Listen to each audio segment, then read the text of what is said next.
What's going on, guys? This is Bradley alongside Zach, and you are listening to the Charm City Sideline podcast. We are back after being gone for 2 weeks, and it's a big night in terms of the NFL world, Zach. We're going to have Sutton from Purple Rain Podcast joining us later tonight to talk about the schedule.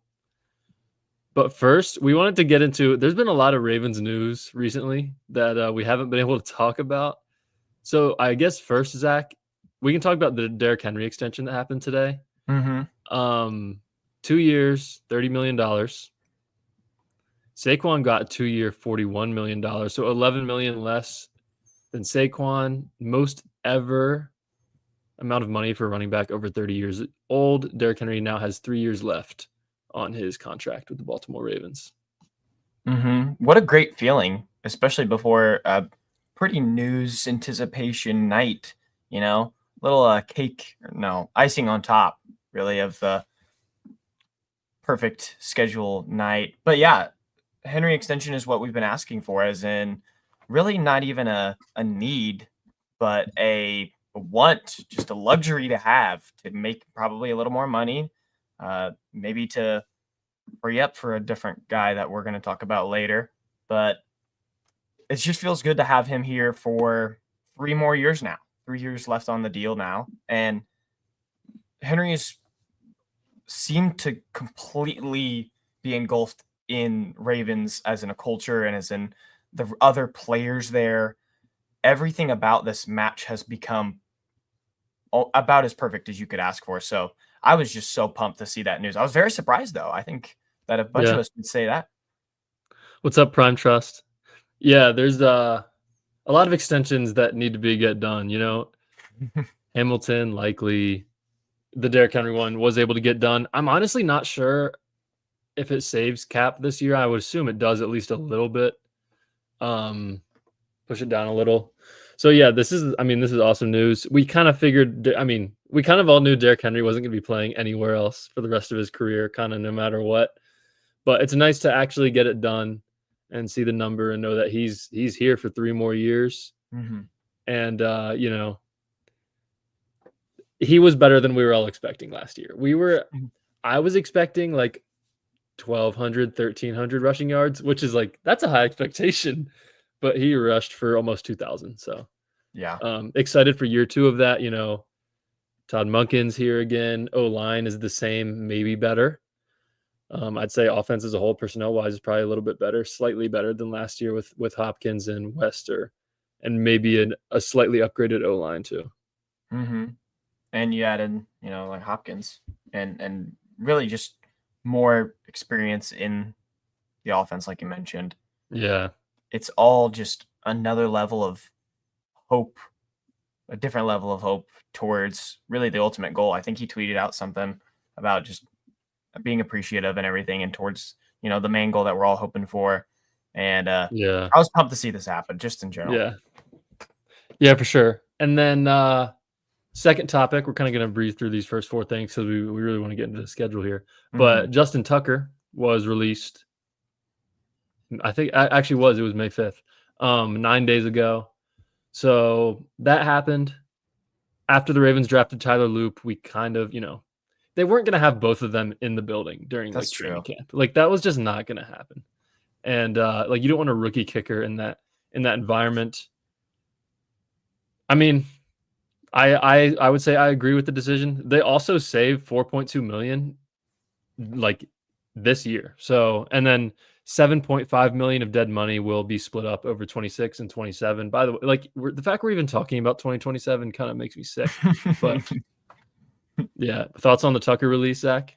But yeah, we were talking about 2027 with Derrick Henry too, man. Extensions, we gotta be hopeful and a little weird about Tucker money lasting that long. It bummed me out. I won't lie.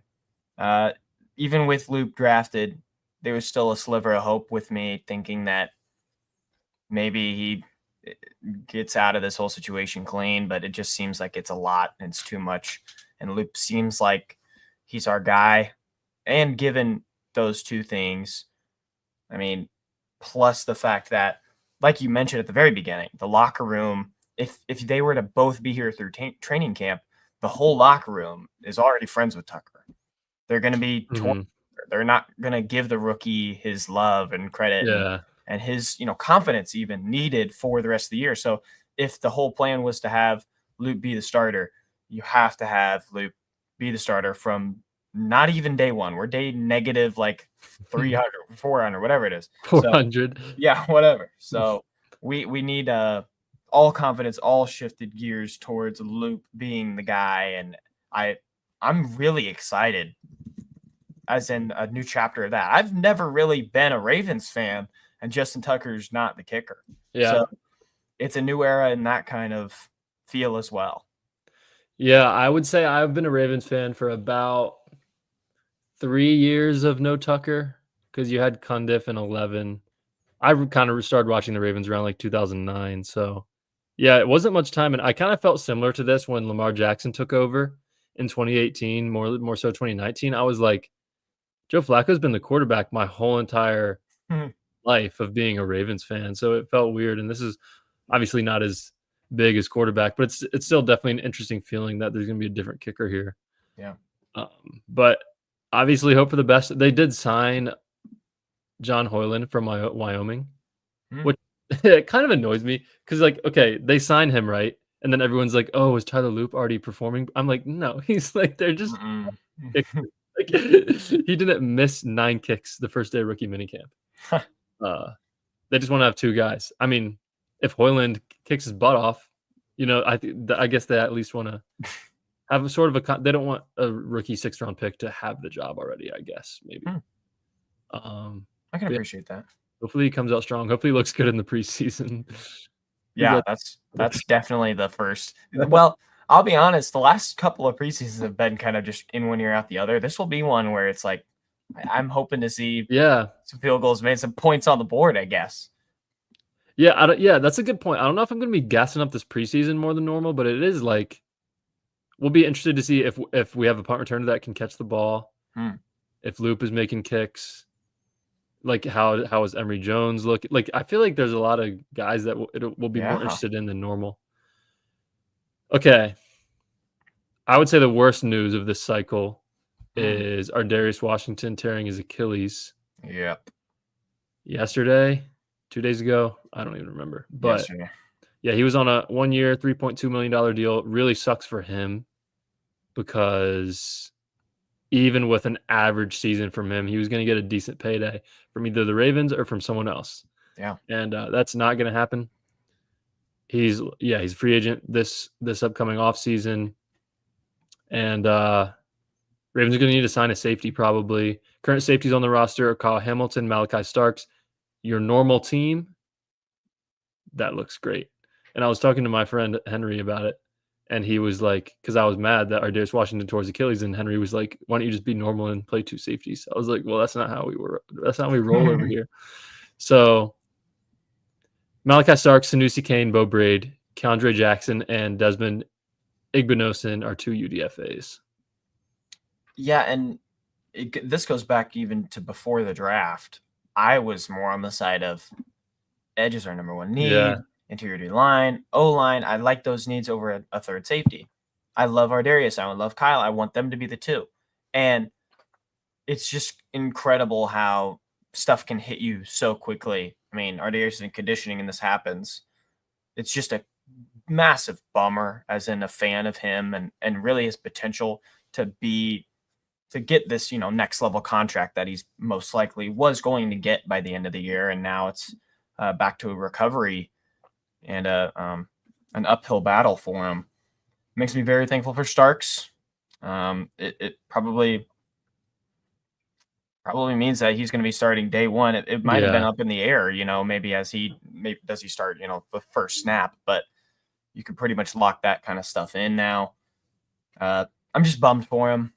We're missing now sure, he does everything perfect, but hmm Ardarius is, the bruiser at a 5'8", body. So, I mean, yeah, it's a fan favorite. It's all sorts of great stuff that you want on your team wrapped into one guy.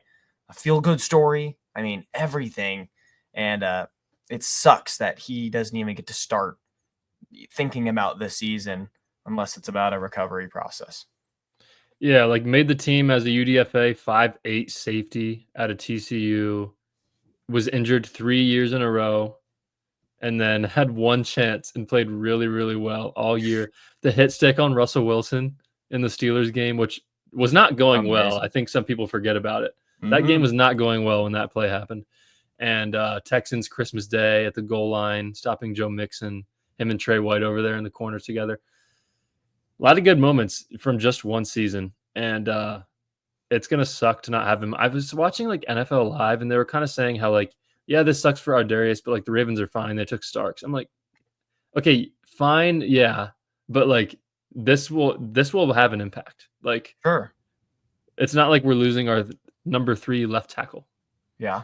And to add on to that, it also resets this whole process of, oh, who's our third safety? Who's our third safety going to be? Now that Ardarius is out, all the fans go right back to the drawing board as in free agents. Who's veteran guy that can step in and be a third safety? And I hate that conversation. I'm not gonna lie. I hate whenever we were living in this limbo right before yesterday of, oh, the team looks really good. It's set about everywhere. And I was like, oh, well, actually, we need a safety again. So there's good options out there. We've been banging the drum a few times for a few guys, a few names out there. So hope they probably will make a move, I assume. Yeah. I always try to base it off of who is Jeff Zrebeck talking about, because he sort of has the most intel in terms of the Ravens organization. And he was talking about Julian Blackmon in like February, about a guy that the Ravens could sign if they, didn't draft Malachi Starks. And he is a guy like a lot. He's 26 years old from the Colts. I don't really know why he's not signed yet, but you got him, Justin Simmons. I know you like him a lot. That's sort of your guy when Blackman's sort of my guy. Mm-hmm. And then Chuck Clark is there. Who actually, I saw that. He played like all year with the Jets last year. So he has come back from his Achilles and could be a solid player, probably better than Eddie Jackson was. But also, I think like Sanusi Kane and Bo Braid, like I don't think they would be terrible. They both were like, they both were good players in college. David, we have a lot of young safeties and 2 old corners. So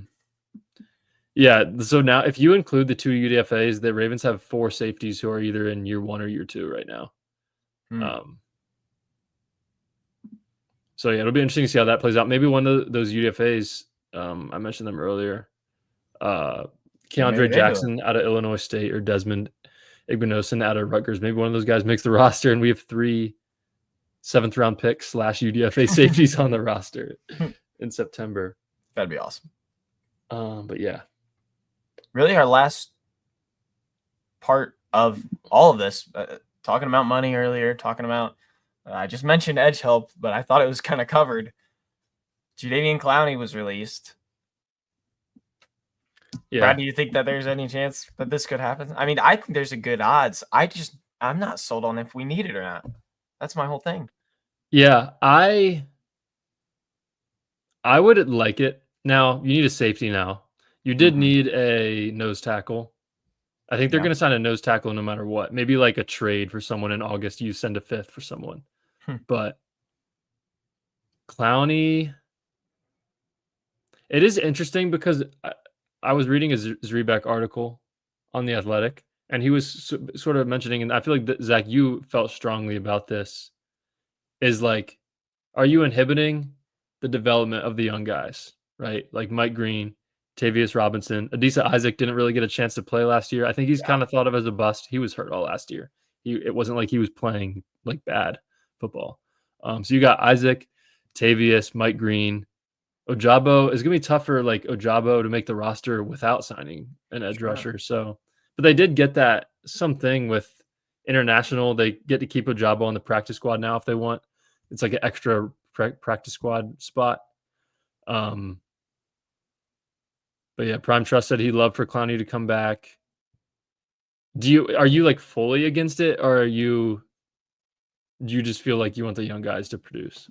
It feels like such a Ravens move. I'm almost to the point where I think it's happened already. Like it's that close for me, and it feels like that big of a move. But I'm also still struck by the fact that I think a safety and interior D lineman is more of a need. And like you mentioned, I'm pretty heavy on the fact that I want these young guys to be a part of, the process of this system that Yeah. continuously produces top sack numbers in the league. So if we get, other young guys to be a part of that instead of spending, I assume, a little more money on a guy like Clowney. Clowney's a good player. He'll probably want a little bit more, but especially when that money needs to go towards positions that we need. Mm-hmm. I'm truly 50-50. I think I could be swayed either way. It just feels like I'm already given up on the fact because I think it's going to happen. It just feels like it with veterans and getting one more, since we only have Van Noy as a veteran guy in there, besides Owe, I guess. You get another older guy and Clowney and have another guy to mentor them, and I don't think that's a problem at all. Yeah, and he had almost 10 sacks in that year with the Ravens. Almost like don't know if I'd say a career rejuvenation because he was always been solid, but I think that was one of his higher sack number years. And then had 5.5 with the Panthers last year and 46 tackles. Going to be 32 years old. But yeah, I mean, a rotation of him, Clowney, Van Noy. I said him, Clowney. Yes. Clowney, Van Noy, Owe, Green, Tavius. Yeah, it's definitely an embarrassment of riches situation. Jeez. Like, what would Ojabo be? Like your number 8 edge or something like that? Yeah. And how you might have sold me on that. Like that fact, we're having a rich amount of it. You can kind of, I think of it like basketball almost. You keep trying the lineups and see which one works best. If it's Owe and Van Noy like last time, so be it. Yeah. But if Clowney and Owe are tearing stuff up, if Clowney and Van Noy, all right.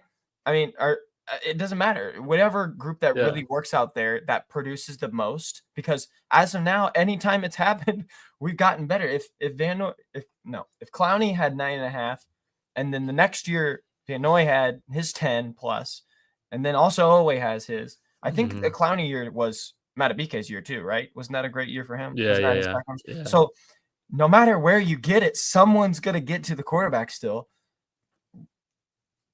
Have fun freaking picking out which one does best. Sure, we're going to get into the schedule release, so you might not have time to mess around with which group does best given our first 6 teams that we play. But you might as well try. I mean, I don't know. See which one works. I kind of like the idea of just starting the year with Owe, Van Noy, and Clowney. Yeah. And just like see how good they can play. It's very safe, right? Yeah, and like put Mike Green in there on 3rd and 8. Have Clowney, Owe, like rush inside with Matabike in there. Like I don't know, with Peebles, who knows? Like you would have so many guys you could throw in there, and I guess I can kind of agree a little bit that maybe it stunts the growth of like a Tavius Robinson a little bit, probably, or an Adisa Isaac a little bit. But I don't know. I think it's just like an injury is going to happen. I'm not saying someone's going to tear their ACL. Someone's going to miss a month, right? That's going to happen. 2 people might miss a month. So you can't have too much depth. Ravens have a decent amount of cap space right now in terms of this season, especially if they already had some money before the Tucker release. So, I mean, I realistically think you could go get a nose tackle, a Blackman, and a Clowney. If you want to. If they want to, they could.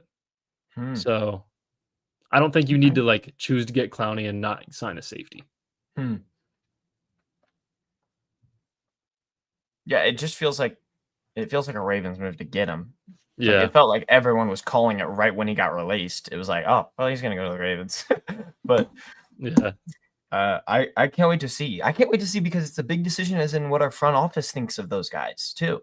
We're sitting here talking about stunting their growth and all, but does DaCosta and the rest of the coaches think that if we had Clowney in here, is it just a win now move, or is it a legitimate stunting of, or pausing almost of the progression of any, if there is any, of a Green in the first year or an Isaac or an Ojabo, any of them? It sucks. It's a weird, it's a tough decision. It's a tough decision because you know that Clowney wants to be here. Clowney would be here if the money was right, 100%. Yeah, it's an interesting position because like I feel like this is one of the few positions the Ravens have on the roster, maybe the only one where it's like 2, 3, 4 guys might not be playing, and you like all of them. Like, you're never gonna have a receiver room where you're like, yeah, I'd be fine with my number 6 receiver starting right now. Yeah. But like the edge Yeah. room could be like that if you signed Clowney. And I don't think I would have a problem with it. I think I'd be excited if they signed Clowney. And like I said, like someone's gonna get hurt. These guys are gonna get their opportunities no matter what. And they have preseason to develop. They have another vet would be added to the room to help them develop and practice. I would be all for it. I would too. I think I'm there. I think I'm to that side now. Yeah. Yeah. Okay, so Sutton's going to join us eventually. So I guess we can get into the schedule now, but we'll try to go slow because Sutton will be joining us soon. And we don't want to go over the whole thing. Well, are we just going to do some initial thoughts? Like, right? I mean, we're going to put it up here we on can the screen do with that. us. Okay. You can go ahead and put it up and we can get some initial thoughts in here. So, okay. So you start with the Bills on Sunday Night Football. Yeah, wow. So the Ravens are going to be going back. They're going to be playing. They're starting their season in the same place where it ended last year. Yes. So they're going to be playing back-to-back games in Buffalo. I said in our, I don't even know if you'd call it group chat, I was like, hopefully it's not snowing in September. Yeah. Yeah. But what are your thoughts going in? What are your thoughts on that game? My only person I'm thinking about is Mark Andrews. Yeah, that's the only thing I can think about with that game. I mean, you're joking about snow and all, but I mean, I seriously cannot think of anyone that needs a bigger bounce back game to start the year than Mark. I think the team's going to be ready to run something over. Yeah. And to start it at the Bills is sure a way to kick it off. But I mentioned it before. First 6 games here are pretty tough. I don't know. I felt like the last few seasons, our bye has been later. 7 seems a little early. And I like a later bye too. Me too. You're definitely going into the playoffs playing like 15 straight games. Yeah.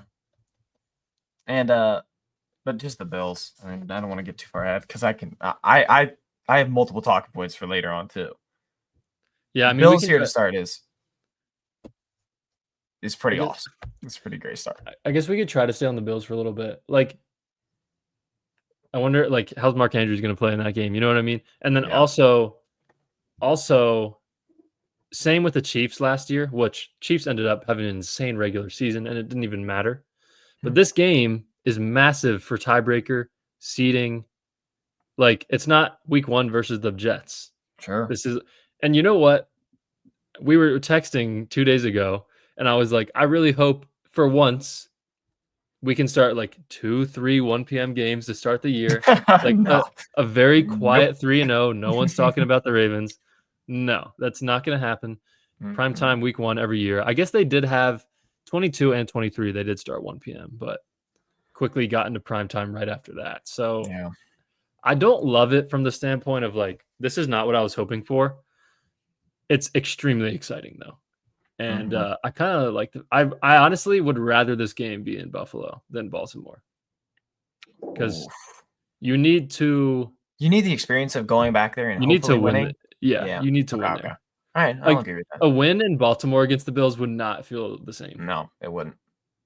I like that. Dolphins Thursday night. Not that again. I saw a tweet of it's that tweet of like that cartoon soldier with like his eyes all wide. Explosion, man. It was like Dolphins Thursday night again. First of all, that's almost about to be 4 years ago. But still, I mean, that was like that's our Vietnam flashback for sure. For sure. That was like the game. You know, people will say like, "Oh, if this guy went off, that was like the Justin Forsett game." That was when Justin Forsett went off and realized how good he was.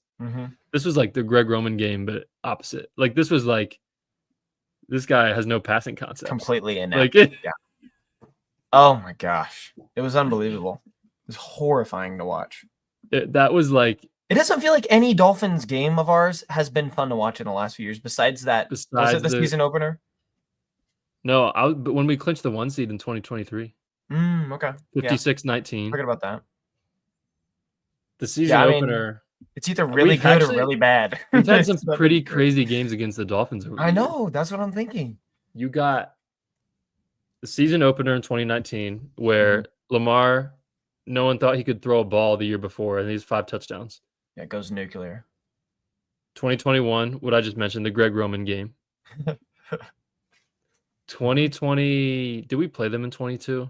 I don't think so. 23 was the 56-19. No, yeah, 22 was week 2 when we were up by like 30. Yes, that's it. That's what I was looking for. I didn't know if that was 22 23. Yes. Yeah, 2022 is when the Ravens were up by like 30. Awful. We thought Rashad Bateman was like Jerry Rice. Jesus Christ, yeah. And then they blew a 30-point lead and lost. Yeah. That was a whole year of blowing leads, though, too. Really crazy games against the Dolphins. Hopefully this one is just a normal, like, 17-point win. I'll take it. Thursday night. Love a good Thursday night game. I don't. I just like Thursdays. I absolutely hate Thursday night football. But Thursday night is okay because then, like, if I don't think games are going to be going on Saturday by then, but like Sunday and Monday is just you're just watching football. Hopefully after a win, you're just watching football as like a fan. It's like basically a bag.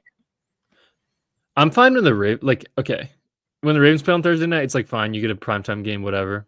Only have one more day of the week. But you hate other teams playing on Thursday? I just hate Thursday night football as a whole. Oh. It's like so dumb. These teams have like 48 hours to rest in between games. Yeah, it does suck. And like no one is ready to play. I honestly wish that just didn't even exist. Like I get it's an extra day of primetime football, but like the games are rarely good. Well, guess what? There's another Thursday game. Yeah, there is. And that is on Thanksgiving. That's pretty cool. Not playing on Christmas. That's kind of fun. Yeah, I'm glad the Ravens aren't playing on Christmas.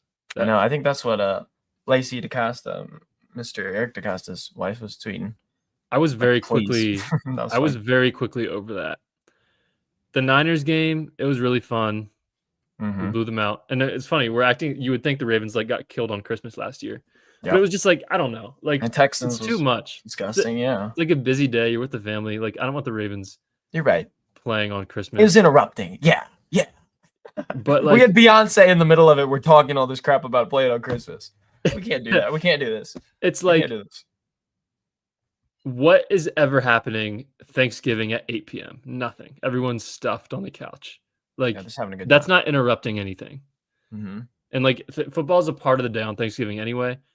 Ravens haven't played on Thanksgiving in a while. Am I tripping? Because I know they were going to play the Steelers in 2020, and then the Ravens' whole roster got COVID. Then they had to play on a Tuesday at 4 p.m. I'm going to read some of the chats here. Cam said, yeah, I wish we had a later bye. Agreed with us. Prime Trust saying, Steelers week 18 got me nervous for playoff seeding, and it's at Pittsburgh. Cam also kind of adding to playing the Steelers at 1. We never played the Steelers in primetime anymore. It must not be that big of a sell, I guess, for a primetime game. That must be it. But those last 2 weeks being to be determined, at Packers is screaming Saturday. And at Steelers feels like it'll be a big deal for no reason or something. Like we're going to be playing them to get a high seed or lock it in, and they're going to be playing them maybe make the wild card or something. Like it just feels like one of those again. Yeah, that Packers game is such a Saturday. Yeah. Such a Saturday. I'm not too worried about the Steelers. I know, me neither. It's just like. But I'll tell you what. Someone tweeted it out earlier. I think it was Hoodie Rainey on Twitter. He said that the first division opponent we play is week 2, Browns. The next time we play a division opponent is week 11. Look at week 11 through. You can say 18, but if you go week 11 just through 15, Browns and then Jets, but then Bengals, Steelers, Bengals. We're getting bombarded with AFC North football 4 of 5 weeks. Our guys are going to be dead, and we have no bye. Like right before it, it's like 3 weeks before it. Like, yeah, what is the this? schedule You is got. not good. It's a rough schedule for the Ravens. I don't It's like. rough. Yeah, I don't like that. I like. Yeah, honestly, like taking a step back and looking at this is awful. Like the schedule is terrible. Bad. Like, Bad. It's not good. We're in trouble. like Now, the good thing is, I think we would all agree when we say the first 6 weeks and are tough, but then week 7 getting a bye, that's nice. But if you go 8 through 18, no breaks, you kind of have an extended a little, but it's on Thursday with Thanksgiving, but it doesn't count. That doesn't count. And then 8 through 18 is just so much AFC North football, but also, well, I'm not going to be mean, but more lesser opponents in that stretch, right? yeah. I mean, what do we have? We have like 3 easy games. You got okay, like Browns twice. Okay, that's 4. But yeah, even then, you can't say it is. Jets 3. You don't know how good the Jets are going to be. Yeah, you don't know how good the Bears are going to be. There's like 3 cupcakes. My friend who's a Saints fan just sent me the Saints schedule. Bro, it's all cupcakes. they're like their best team they're playing is like a 500 team. Cuz they get 7 massively easy games. And then I guess they got lucky with the divisions. I don't know, but the Saints they're probably playing the bottom team on every division. So the Saints schedule honestly kind of pissed me off when I looked at it. After looking at this, good Lord. All of these teams could be legitimately good. This is the Saints after the bye. This is the Saints schedule. Falcons, Dolphins, Bucks, Panthers, Jets, Titans, Falcons. That closes out their season. Sounds like a Saints schedule, yeah. And they suck anyway. It gives that easy schedule to a good team. They'll be like a wild card contenders because of that. With Tyler Shuck. Yep. Okay, what else should we get to before Sutton jumps in here? I did love mentioning about the AFC North kind of trauma we're going to experience in the back half, but I wasn't giving a lot of love, I guess, to a Vikings team, to a Jets team, maybe even to a Packers or Patriots, I guess, in that back half, because I was so intimidated by the first 6. Like, yeah, it's like, oh, let's go through a gauntlet the first 6 weeks, and then it's easy pickings. All of them are over, right? No, like you would think that after the week 7, the rest of the schedule is like easy, but it's not. It's easier, but it's not. Oh man, it's not a cakewalk, dude. Definitely like, not. if the Ravens had the competitive fire of the Dolphins, they would be 1-6 at the bye. Yeah. The Dolphins would win 1 game out of those. Like, I don't know, man. Yeah, it's a lot. Like, Vikings are tough. I think the Browns are going to be pretty bad. Bengals, we think are going to be tough. Steelers, we'll see. I mean, I'm assuming they're going to sign Aaron Rodgers, but like, they have 1 receiver now. They're a lot less scary with just 1 receiver. Patriots. Do the Patriots have receivers? Diggs now. Oh, yeah. Which is a very surprising signing. So, I don't know. I mean, Ravens have never played in Lambeau. Not the Ravens. Lamar has never played in Lambeau. Okay. That's fun then. I think it's got to be Saturday night then. That's definitely Saturday. That's got to be a Saturday night game. I mean, hopefully both teams are good. That's true. I like the Packers. Like, I feel like the Packers are one of those teams that I have like nothing against. Yeah. I loved watching Rodgers there. I loved it. Me too, bro. Rodgers as a kid, Rodgers was non-Ravens. I loved Aaron Rodgers when I was like a little kid. Yep. But Jordan Love. People are acting like Jordan Love was like terrible, and then he comes in and has like had 2 pretty good years. So I like him continuing to prove people wrong. But that'll definitely be an interesting one as well. David F in the comments here. Bears and Jets are the ultimate sleeper teams, in my opinion. I wonder if that means an upset, I guess. But there's a few of those teams where it does look a little different if we know that they're better or worse by the end times. Like, I know the Rams got Devontae, but the Rams could also be, in a little trouble. Bears, I guess, qualify. Dolphins are a part of that. Yeah. Vikings with McCarthy is also different. They might not be perfect. Jets, you don't know how they're going to do with Fields. And then Patriots on a weird year for them as well. Yeah.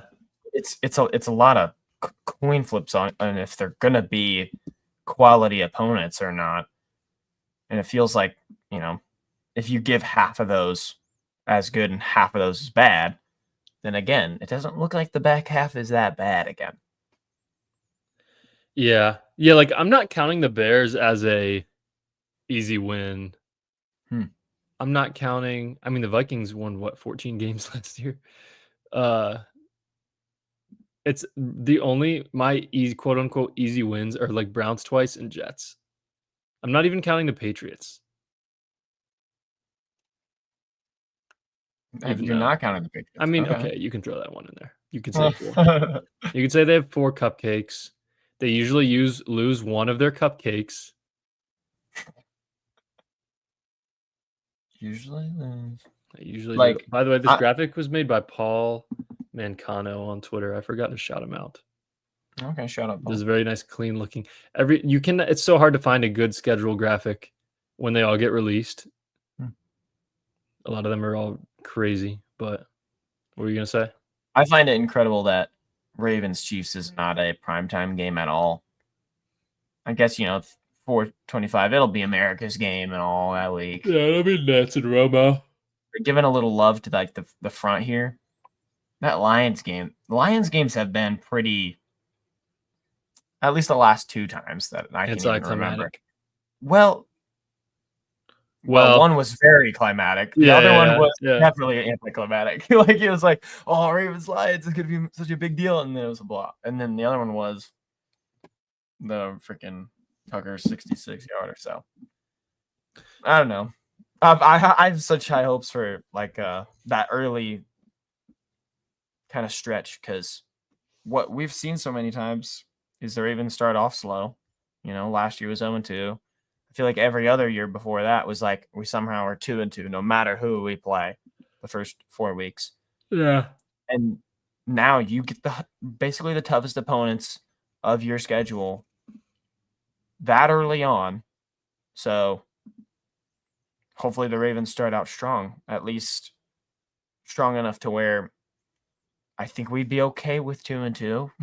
I mean, you'd think that we'd beat the Browns at home and definitely be one of those 3 teams. So you're hoping for 2-2 again. But yeah, you're hoping for 2-2. Yeah, and it feels like that's what's happening almost every year now with the front 4. Last year it was like, oh, we could be better than 2-2 at the beginning, and we just weren't. So I don't know. Maybe we could flip it on its head this year. Besides the AFC Championship, is the last time we played the Chiefs in Baltimore 2021? I can look it up. I think it is 2021, the OA Strip. Bro, we never play them in Baltimore. It's Arrowhead every single time. We never get the Chiefs at like the end of the year. Last time that happened was 2018, Lamar's rookie year. We played them in like a 10-degree weather. I do like that I like that the Rams have to come and play here at 1 p.m. That sucks for them. Yeah, probably. That's kind of the only noticeable like little schedule tweak I'm noticing. Okay.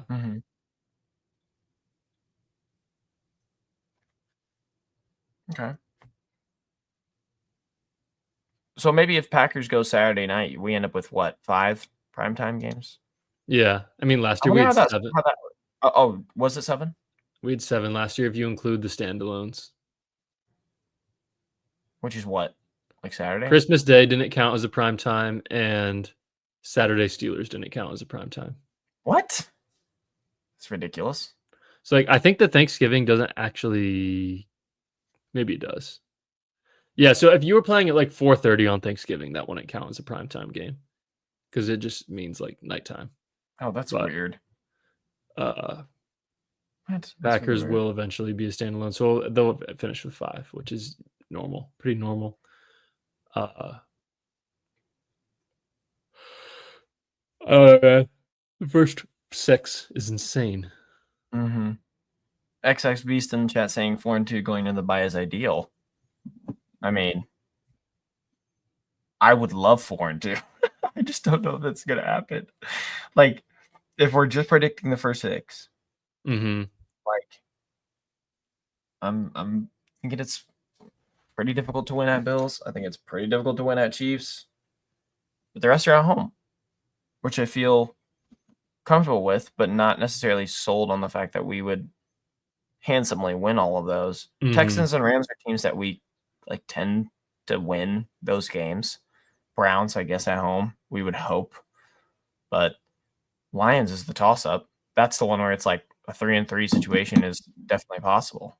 It's just how good it would feel to go start the year and be like 3-1 through those first 4 games.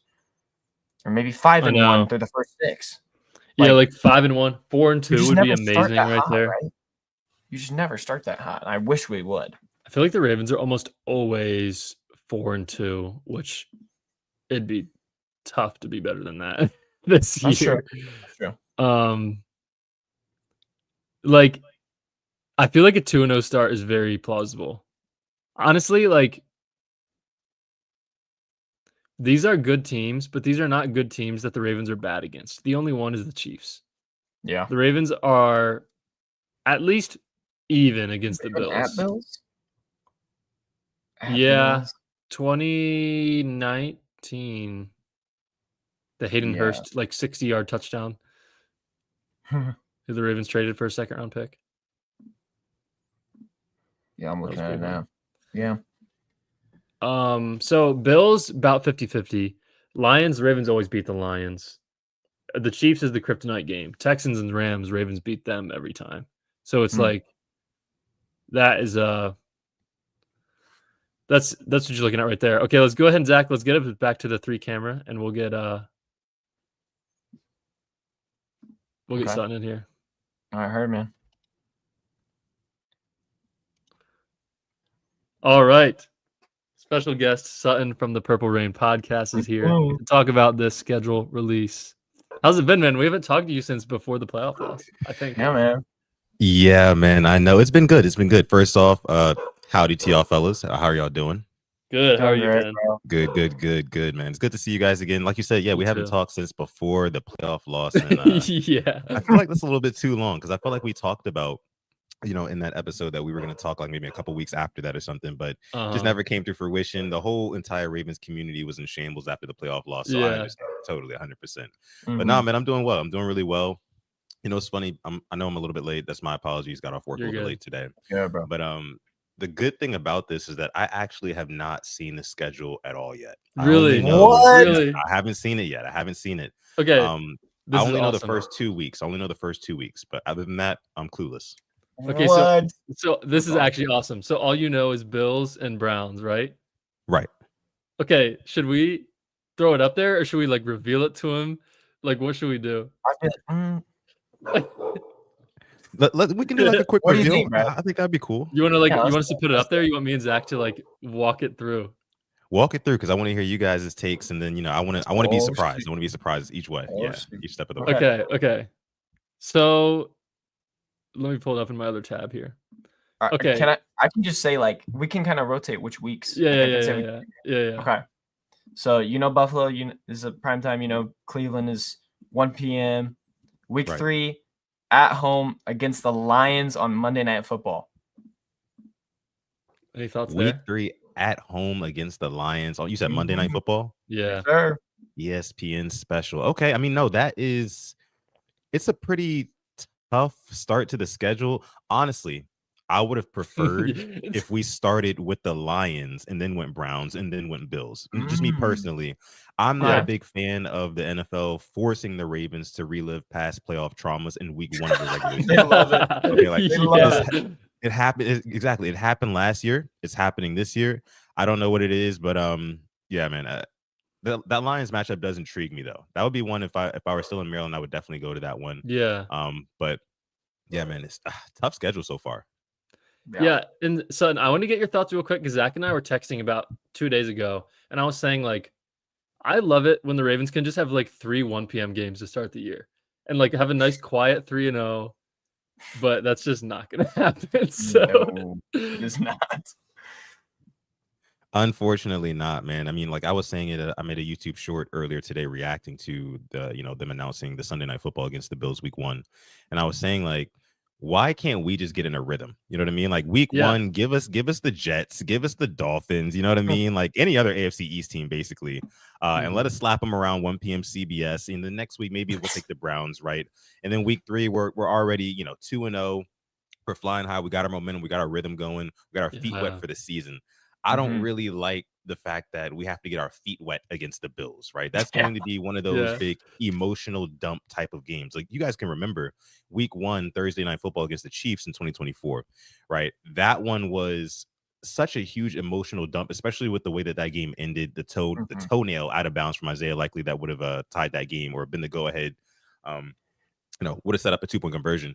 But then after that, we come out just flat as ever in week 2 against the Raiders, and we dropped that one too. Yeah. So I'm afraid that the same thing could very possibly happen. You know what I mean? Like we barely narrowly lose the Bills game, and then we drop the second game. And I'll never forget because after that second game we lost, that was my first time on you guys' show last season. Yeah. I remember that. And we were talking about, yeah, man, if we lose another game, it might be draft talks in October. And I just was like, that's crazy. I think Dawson said that. I think Dawson was. I think it might have been me. I was joking a little. I was joking a little bit. Yeah, but no, man. I mean, it's just I wish we could get in a rhythm, but I mean, it is what it is. You got to play who's in front of you. Yeah. Yeah. Okay. So this is like amazing that you came on. Like that was such a nice surprise that you didn't know any of the schedule when you came on. That is. But awesome. Okay, so you said it's already been tough, right? Bills, Browns, Lions. Does it get tougher? It does. Week 4 at Chiefs. Oh, I'm about to walk off set. Come on, man.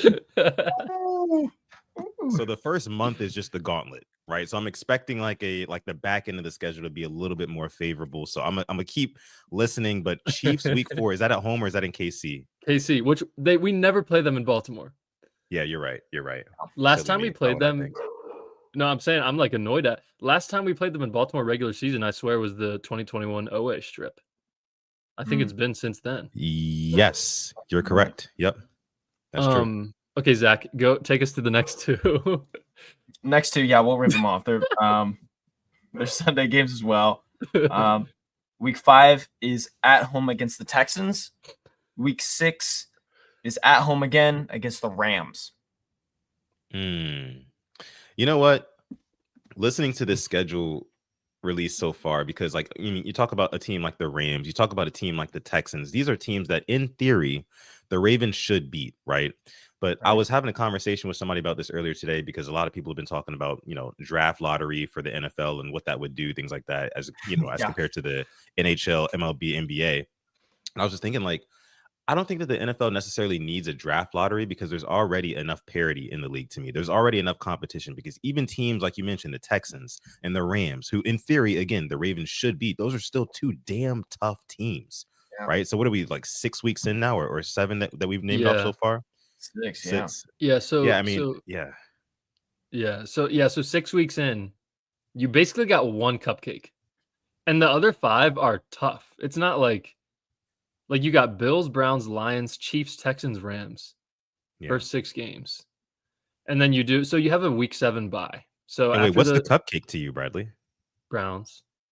And still, even that is not a cupcake. Because in division, they know it so well. It's going to be a tough, hard-fought game. Yeah. Well, Zach and I were saying that we counted, I think, 4 cupcakes, quote unquote, and I was like, we usually lose one of those.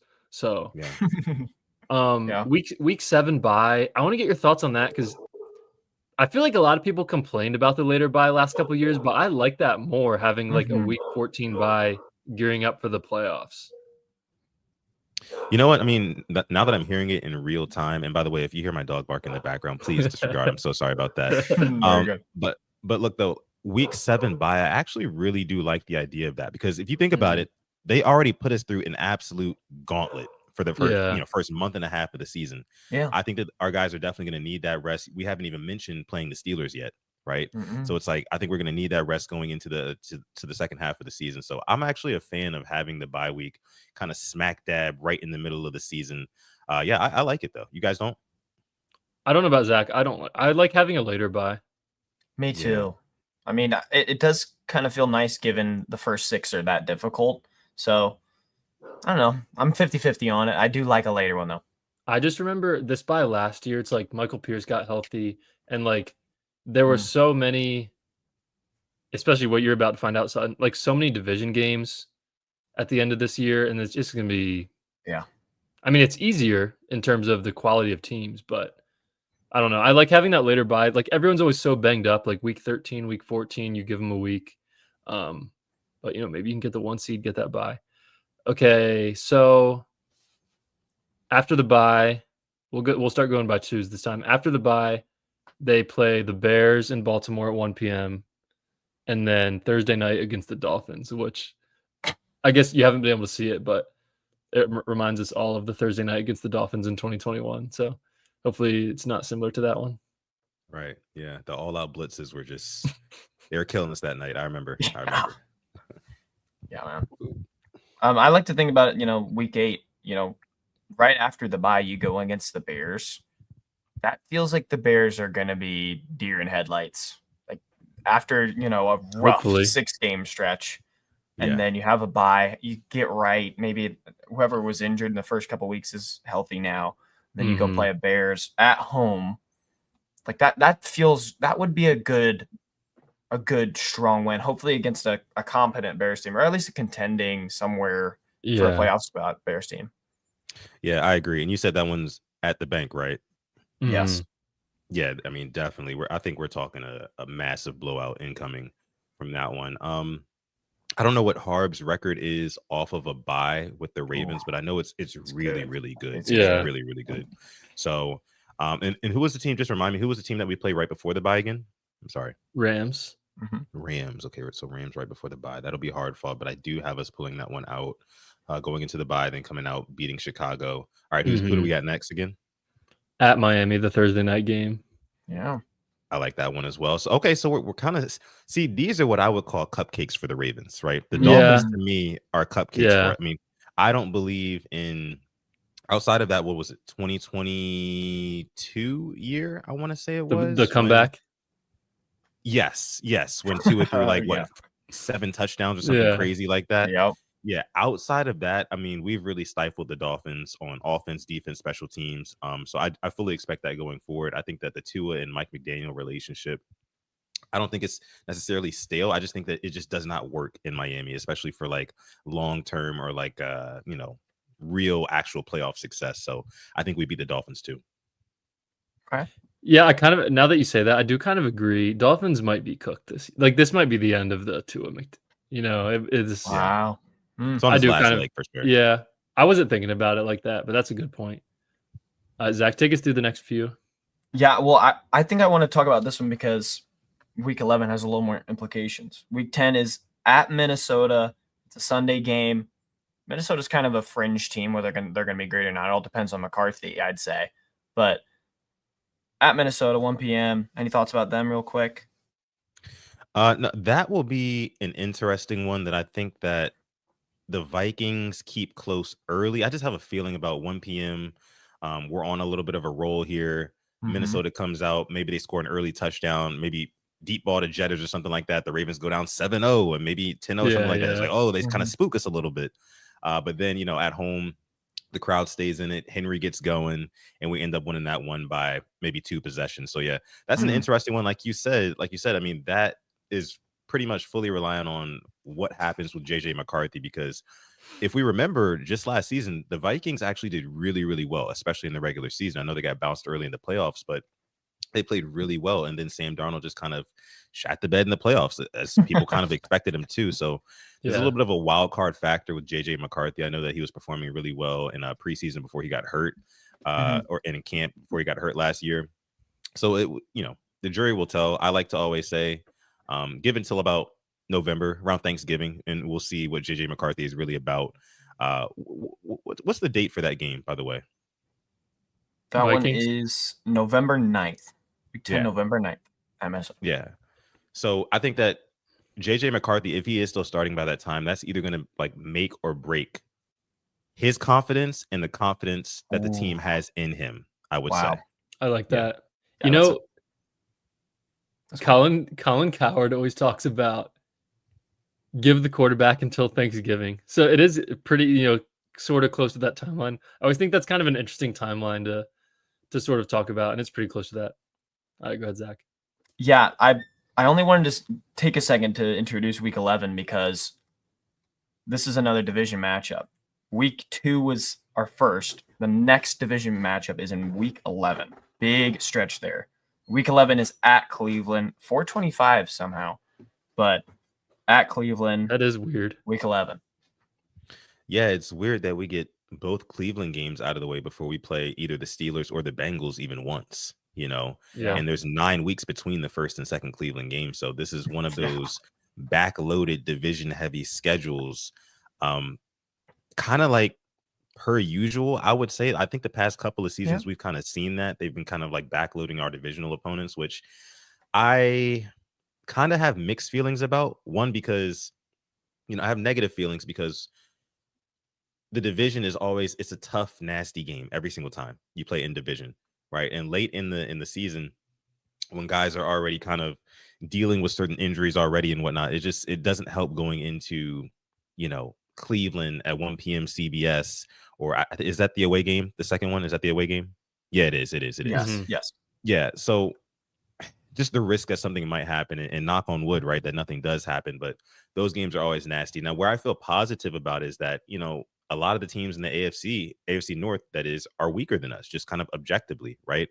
The Steelers have really no motion at all right now. We really don't know what their identity is going to be, especially losing a George Pickens, and not really having a solid quarterback situation right now.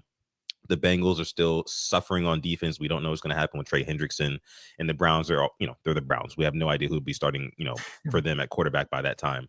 So I have mixed feelings about it. I have mixed feelings about that. Yeah. Okay. So we'll just gloss over this. After that Browns game, you get Jets at home, 1 p.m. Probably going to be Justin Fields. And then you get a 3-game stretch of... Oh, okay. I almost glossed over this. So I guess you don't know this. Thursday night. Thanksgiving night, Bengals at Ravens. Thanksgiving night. Okay. Bengals, Ravens, Thanksgiving night. That is a fun one. That is a fun one. I think it's, again, in division, so it'll be tough. I'm not going to be eating my turkey and kicking back, like just knowing that we're going to win, but I definitely do expect us to get a W there. So it'll be a fun watch. In division, we'll have Lamar Jackson versus Joe Burrow, barring any injuries from either team. It should be a fun matchup. So I like that one, which I assume now, I can assume now that we're not playing on Christmas. I know the Chiefs are playing on both holidays, but I think we're not playing on Christmas this year, right? Correct. Okay, cool. All right. Yeah. I was telling Zach when we were talking about the schedule briefly before you came on, I didn't really like playing on Christmas. And we did dominate both of those games, but I don't know. Yeah. It's I just don't like it that much. And this past Christmas, I was super busy. We were on a road trip on Christmas Day. I'm trying to watch the Texans game. It was not but Thanksgiving, no one's ever busy at 8 p.m. on Thanksgiving. You're just half asleep on the couch. So I think that'll be Thanksgiving. I like a lot more than a Christmas game. Yeah. I mean, because Thanksgiving's is really meant for football, right? I mean, like that's what we're Yes. kind of used to as tradition. Now the NFL is really trying to creep in and take over Christmas, literally snatch it away from the NBA, like it's a gold chain or something. Like it's crazy. Like they're snatching away the rights to Christmas from them. The Grinch. Yeah, literally stealing Christmas Yeah. from them, like the Grinch. It's crazy. But I don't mind the Ravens playing on holidays. I just would say for the sake of our players, like, either do one or the other. I understand that the Ravens are like Showtime football mainly because of Lamar Jackson. Like, you've got to have him on. Like, it's must-see TV, right? And that helps the NFL's ratings. But, having these guys play Christmas after Christmas, you know what I mean? Like, it's just not fair. It's not fair to them and their families. So I'm glad that they get a Christmas off, but they got to clock in for Thanksgiving, man. You can't have it both ways. Yeah, I agree. I saw a tweet that said, if your family is on the Chiefs, just like say bye to him. Yep, You're not I saw that. You're not gonna see him. Yep. Okay, so then you get Bengals on Thanksgiving, and then Steelers right after that, and then Bengals right after that. I don't like that. Yeah. That's a bad look. That's a bad look. Week 13 through 15 is Bengals, Bengals. At home against Bengals, at home against Steelers, away at Bengals. Yeah. Got it. Okay. So that makes it that eases the blow a little bit, getting to play 2 games back to back in Baltimore at least, right, before having to travel. So that eases it a little bit. But at the same time, I think it sets up the Bills to take one off of us, I think that the Bengals, Yeah. the Bengals. I think that the Bengals, I think we beat them in the first matchup, and then, hard fought against the Steelers. I think we beat the Steelers. And then the Bengals may creep up on us, I don't know who their opponent is in between those 2 weeks. Hell, maybe they even have a bye. I'm not sure. But it'd be good to know. It'd be good to know. It'd be good to know who their opponent is right before that second matchup with us. Yeah. Yeah. But either way, I don't like it. Who it. is 3 it, divisional opponents back to back to back is crazy. It's the Bills in between us. Oh, man. Yeah. Woo. So that makes it a little bit better At Bills. Because they got to prepare for the Bills really hard. Yeah. So It's a Okay, rough yeah. three for them. That's a little bit better. Okay, Zach, take us through the last 3 games. So after our 3-game stretch of division there, we got week 16 at home against New England. And then we finished the year, the times are to be determined, but week 17 TBD at Green Bay and week 18 TBD at Pittsburgh. We end the year at Pittsburgh. It feels like we always end the year playing Pittsburgh, right? Yeah. The one that kind of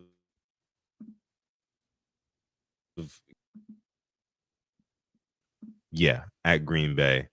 So Patriots, I do fully expect us to get over on them. Although I think that the Patriots, they might make a little bit of noise this season. They're kind of trying to turn the tide of their franchise piece by piece. I'm not the biggest Drake May believer just yet.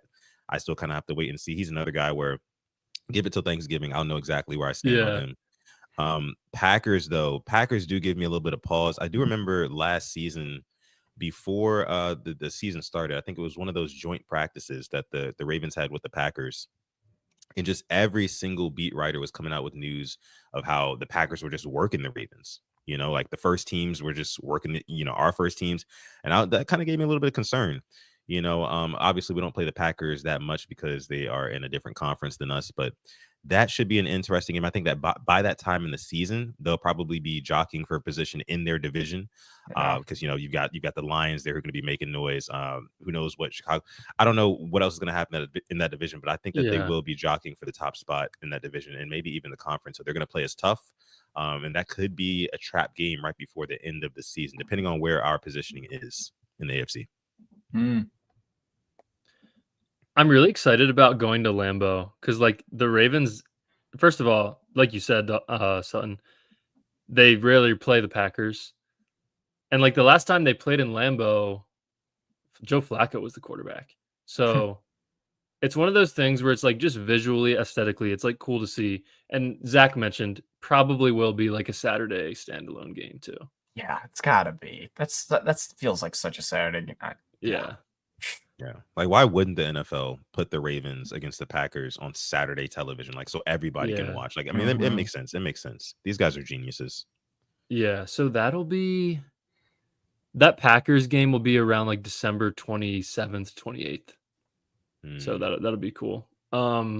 Okay, so Sutton, you can see this whole schedule now, right? Yeah. You got any overall thoughts now that you can like visually see it? We're done audioly Audibly? telling you audibly telling you the schedule. Audioly. No, you're good. You know what really stands out to me now that I'm looking at this big board here is that my guess for primetime games from the Ravens this year was wrong. So the line was at like 4.5, and I picked the over. I thought it was going to be at least 5. Yeah. But I'm glad to see that we have 4 though. You know what I mean? Like tuck us away. You know, let us play at 1 p.m. most of our Sundays. Maybe 4 p.m. on a couple Sundays I see here. But like, don't have us under the lights like 5-6 times a season. Like it's unnecessary. You know, let us do the work. I honestly don't want all of that attention. You know, this regular season is going to feel very different. You know, and this is why I actually tweeted earlier. I was like, I'm kind of indifferent about whether or not the Ravens drop week 1 to the Bills. I am, because now don't get me wrong. If the Ravens did lose week 1 to the Bills, I would be kicking and screaming in the moment, right? But in the grand scheme of things, whether we win, lose, or draw, I really don't care, because it's like, you know, we've seen us beat the Bills before. We saw us walk all over the Bills last season in the regular season. Yeah. You know, but when the playoffs started, it was a completely different matchup. Yeah. Right. So like, again, I want to get my get back, but at the same time, kind of like the bitter fan in me almost is like, I don't care what happens. Make it happen in January, because again, we've been going through this for the past couple of seasons now. And like, honestly, as a fan, I'm tired of it. I'm sick of it. I'm fed up. You know, me and Alex have been doing the podcast for like 4 years at this point. And like, we've gotten to the top of the mountain so many times just to be let down. So like these regular season games, as we're looking at this full regular season schedule here, I know that the Ravens, and if I had to give like an early prediction, I'm going to say probably about 13 wins, right? 13 wins. Let's say if everybody stays healthy, I'll give us about 13 wins this season. But none of that will matter if the Ravens cannot be that same dominating team in January. So I like the schedule. I think that it's definitely front loaded, but that divisional kind of gauntlet in the back half of it does worry me. But I think that the Ravens will fare well this season. Yeah, man. Yeah, so I do kind of agree with you, Sutton, because I remember saying the same thing about the Chiefs game, the week 1 Chiefs game last year. But like, there definitely is something to it of like, and maybe who knows, maybe I'm over analyzing this, but like that could be like a massive like playoff home field game. That week 1 game against the Bills could determine a lot there as a tiebreaker. That's true. Yeah, man. I was thinking the same thing about the Chiefs after we lost, and they went on to win like 15 games, and we won like 12. So it didn't even matter in the end. Yeah. But what I do remember about that Chiefs game is it felt massive. And then the next morning, you're like, oh, we're just like 0-1. Like it wasn't like that big of a deal. So this one's probably gonna feel the same. Yeah, I can agree. And then, you know, so we were talking about this, like the first 6 games. It's not really teams besides the Chiefs that the Ravens struggle against. Like Bills are about 50-50 as of late. Browns, Lions, they always beat the Lions. Never have a problem against the Texans. And Rams, at least, even though it was a nail-biter, beat them last time too. These aren't teams that I'm like, oh, they beat. It's not like we got the Eagles week 3 instead. Like I would much rather play the Lions instead of the Eagles, even though they're maybe thought of as like similar caliber teams. Yeah, definitely. I mean, the Lions to me are not on the Eagles level in terms of like, you know, roster and just the trenches, to be honest with you. The trenches of the Philadelphia Eagles is the reason why they were able to win the Super Bowl last season with what seemed like relative ease. But no, you make a fabulous point about that week 1 Bills matchup. The playoff implications and the seeding implications in the AFC are going to be very, very it's going to be a lot on the line basically for that game. So I'm excited to see it. I just don't know. I just already know I'm going to have mixed feelings about it, because I'm going to be thinking about January. And I know that's not like the best way to like think of things. Like, especially you got to live in the moment. Right. But like, we've seen this team perform so well, you know, like it's like it's like the kid. It's like, you have a kid who has stage fright, right? And like he's got to perform like a play in front of the school or something like that. And in rehearsal, he's so good, like the entire 3-4 weeks of rehearsal. But then he gets up on the stage on show night, and he just kind of shits the bed, for lack of better words, And like that's what I'm like kind of holding out hope that we don't do again. But again, man, I'm taking everything with a grain of salt from here until January. Yeah, it is kind of tough because like I remember after the Chiefs AFC Championship loss, and then after the Bills loss, it's like we're also just talking about in the post-game show, like regular season doesn't even matter.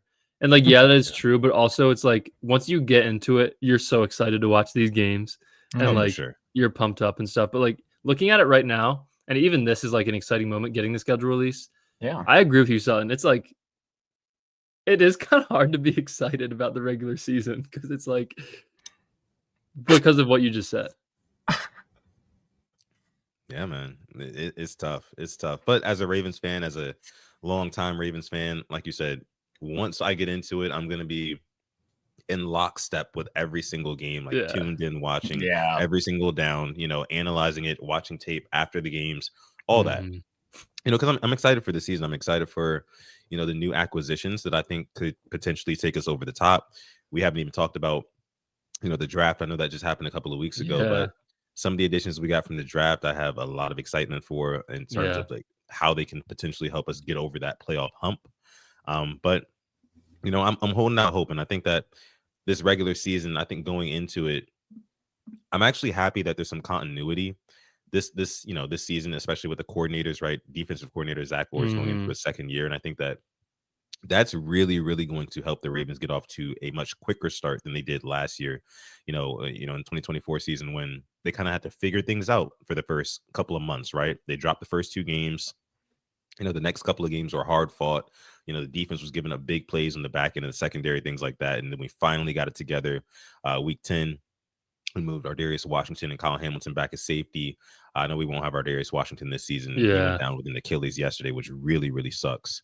But now we've got Malachi Starks, we've got Mike Green on the defense, we've got still a bunch of other star pieces on that defense that Zach Orr is going to be able to orchestrate and have some continuity going into a second year. And then of course Todd Monken seemingly only improving that offense year after year after year. They only seem to get better. Lamar Jackson only seems to get better. So no, man, I think that this year is the perfect opportunity for us to start fast, maybe snag that first seed again and get another shot at a home playoff game in the AFC game. Yeah, I like it. Okay, so you said you predicted 13-4, right? And obviously we're not going to call that a final prediction, but yeah. I like that. I usually just say 12-5 every year because it's like it like the default. It makes me look like I'm like deep down. I think we're gonna win 13, maybe 14 games, but I always say 12-5 because wow. Like, just in case. Yeah, like I was gonna just about to say annually, but we've only done the pod for 1 year. But like last year, we like 2 days before the week 1 game, we did like a 2-hour show, like predicting everyone's record and all that stuff. And I think I had the Ravens at 12. I think Dawson and Zach both had the Ravens at like 14-3 or something like that. I was like, you guys I learned my lesson there. I was like, you guys can chill out a little bit. Yep. Ended up starting 0-2, but Son, any final, like, since we haven't been able to talk to you all off season, any like hot takes or maybe opinions you think others don't agree with, either future wise, next couple months, or any move the Ravens made? Any hot takes I have? I would probably say, this is a good one. This is a good question. Very good question. I'd say that Mike Green, right? Ravens' newest edge rusher. Adam Marshall got him with the 59th pick, which was a steal, and we all know why he was a steal. But talking football, right? I think that this is a guy who can really change our franchise. And the reason why I say that is because I think that Eric DeCosta, something finally snapped in his head when it comes to evaluating edge rushers. Like, okay, like, what do we want? Do we want potential or do we want production? In the past, we have seen him go after Eric DeCosta, that is potential, and guys like David Ajabo, who's a very raw pass rusher, right? We've seen him go after potential and guys like Adafe Owe, who had no sacks his senior season in college, right? But for him to go from that to a Mike Green, who led the nation in sacks last season, was 17.5 sacks, it shows you that he's going for, okay, I want a guy who is proven, who on 3rd and 6 or 7 or 8 or whatever, right? We can put him out there and we can trust him to really get after the quarterback and force the opposing team to allocate extra resources to that side of the line, opening up opportunities for Nnamdi Madubuike, Travis Jones, Kyle Van Noy on the other side, whoever else we put on the other side, not to mention what's going on in the back end, Kyle Hamilton and Malachi Starks, hopefully wreaking havoc back there. And oh, by the way, we still have Roquan Smith, one of the top leading tacklers last season, one of the best linebackers still in the league today. So I think that the missing piece was that game-wrecking edge. And I think that Mike Green has all of the qualities, to be that for the Ravens. And if he can, right, I'd say maybe by about like week 4, week 5. Here's my hot take, right? The Ravens need to get his ass on the field. Like none of this, So you don't want Clowney? I don't want Clowney. Okay. I'm totally against Clowney. I told Alex that on the pod yesterday or the day before, 1 and 2. I do not want Clowney.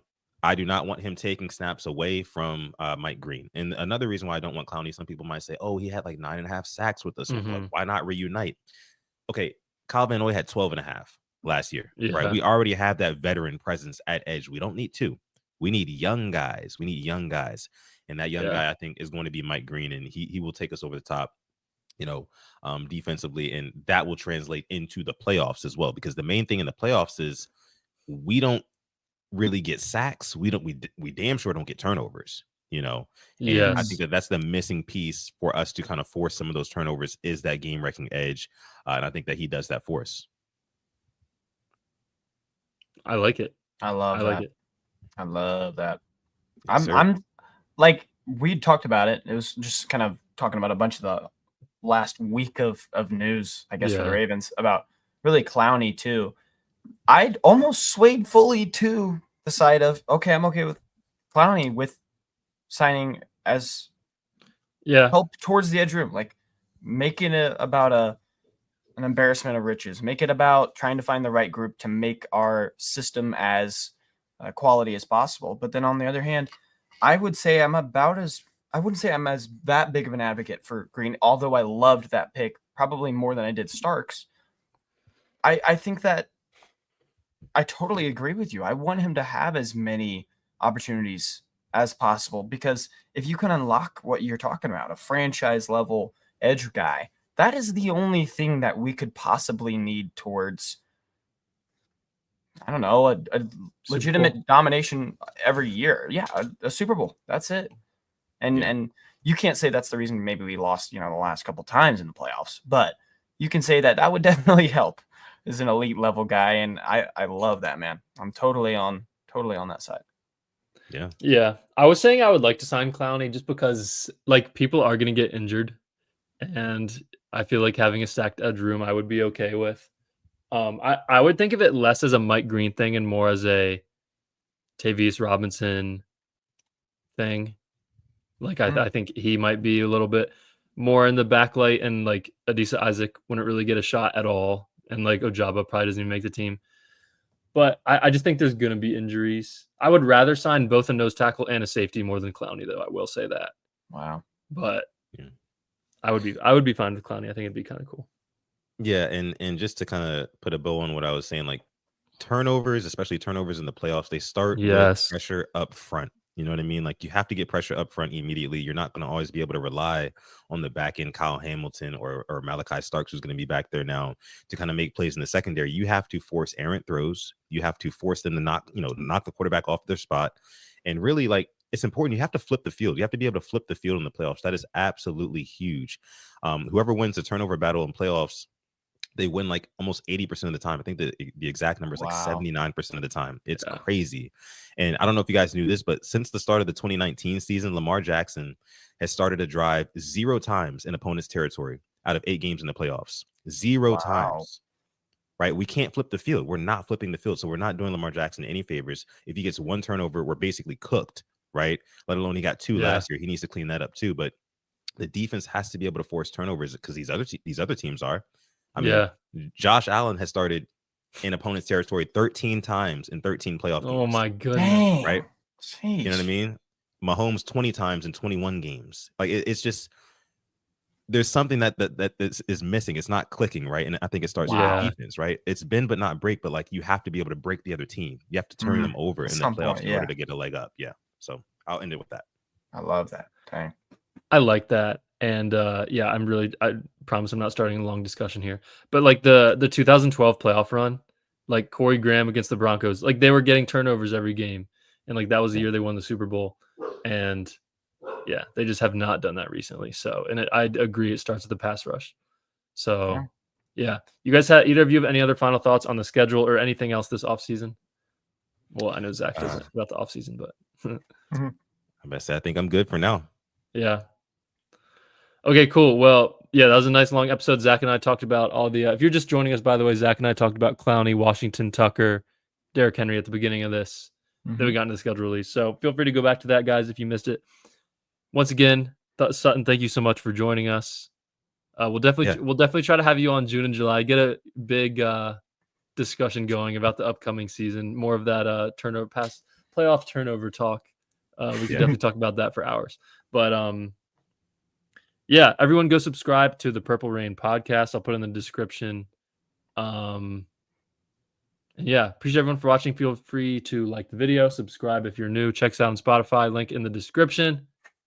And we will see you guys next time. Peace. Peace.